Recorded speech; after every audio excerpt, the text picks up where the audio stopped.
एक जंगल में एक बंदर रहता था जिसकी आदत थी चोरी करने की।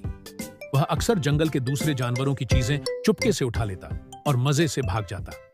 यह आदत जंगल के कई जानवरों को परेशान करती थी। एक दिन एक समझदार हिरण ने उसे चोरी करते देखा। हिरण ने कहा, दोस्त, चोरी करना गलत है। इससे दूसरों को तकलीफ होती है और तुम्हारी इज्जत भी कम होती है। जो तुम्हारे पास है उसी में खुश रहो और दूसरों के साथ अच्छा व्यवहार करो। लेकिन बंदर ने उसकी बात को हल्के में लिया और अपनी हरकतें जारी रखी।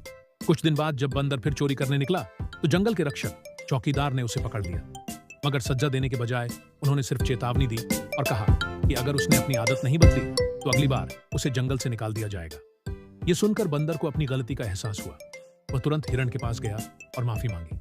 हिरण ने मुस्कुराकर कहा, गलती मान लेना ही सही, रास्ते की पहली सीढ़ी है। अब अपनी ऊर्जा किसी अच्छे काम में लगाओ।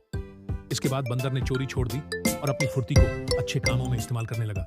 कभी पेड़ों से फल तोड़कर बीमार जानवरों को देता तो कभी खतरे में फंसे पक्षियों को बचाता। धीरे धीरे वह जंगल का एक जिम्मेदार और सबका पसंदीदा सदस्य बन गया। सीख, बुरी आदतें बदलने के लिए सजा नहीं बल्कि समझ और मार्गदर्शन की जरूरत होती है।